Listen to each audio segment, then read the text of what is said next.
Khed post अंतर्गत एका खाजगी क्लासमध्ये 10वीच्या 2 मुलांमध्ये पूर्वीच्या त्यांच्या काही भांडण असेल त्याच्यावरून वाद झाला होता. त्या वादावरून एका मुलाने दुसऱ्या मुलाला चाकू मारलेला आहे.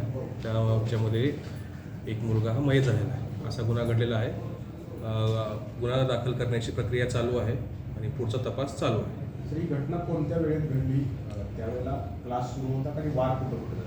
घटना आज सकाळी 9 वाजता घडलेली आहे. क्लासच्या रूममध्ये जेव्हा क्लास चालू होतो तेव्हा घडलेली आहे आणि गळ्यावर आणि पोटावर वार आहे. खरं तर सर, लहान वयामध्ये कुठंतरी संस्काराचे किंवा शिक्षणाचे धडे घेणारी मुलं आज अशा क्रूरतेपर्यंत जात आहेत. काय नागरिकांनी आणि समाजाने बोध घेतला पाहिजे यातनं? आता हा तर नंतरचा विषय. आपण याच्यावर हा सविस्तर विषय बोलण्याचा आहे. इथं थोडक्यात तो बोलता येणार नाही. परंतु आपल्या घरात काय मुलं करतात किंवा काय याच्याकडे सगळ्यांचं लक्ष असलं पाहिजे. त्या अनुषंगाने किंवा छोट्या मोठ्या गोष्टी जेव्हा होतात, छोटी भांडणं होतात, वाद होतात, तर त्याचं रिपोर्टिंग झालं पाहिजे जेणेकरून त्यांच्यावर योग्य त्यावेळी योग्य ती जर कारवाई झाली तर त्या अनुषंगाने तो पुढचा मोठा होणारा प्रसंग टळतो. जेव्हा छोटी छोटी भांडणं होतात त्याचं रिपोर्टिंग व्हायला पाहिजे जेणेकरून त्याच्यावर मग आपल्याला त्यावेळी जर ॲक्शन झाली, त्यावेळी समुपदेशन झालं, त्यांना समुपदेशनही करता येतं, काउन्सिलिंग करता येतं, त्यातून मग पुढे असे मोठे होणारे गुन्हे टळू शकतात.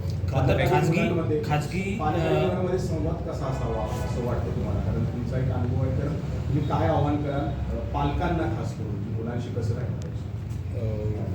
पालकांना आमचं आवाहन राहील की मुलं काय करतात, त्यांचं फ्रेंड सर्कल कोणतं आहे, ते मोकळ्या वेळेत काय करतात, शाळेच्या पूर्वी शाळेनंतर काय करतात, याच्यावर लक्ष असेल तर थोडंसं आपल्याला ती माहिती ॲडव्हान्समध्ये मिळू शकते.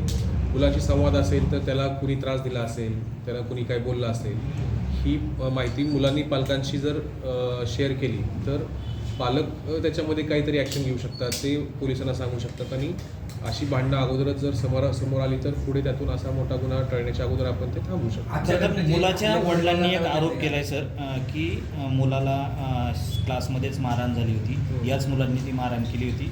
ही घटना क्लासला माहिती होती, ती जर आमच्या पालकांपर्यंत गेली असती तर ही दुर्घटना टळली असती, त्यांचा मुलगा आज या दुर्घटनेत मयत झाला नसता.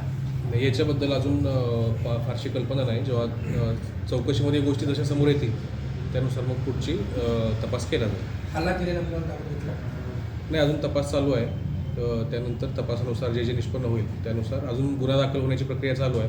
त्यानंतर पुढची कारवाई केली जाईल. ज्या क्लासमध्ये ही घटना घडली त्या क्लासची काही जबाबदारी होती असं पालकांचं मत आहे.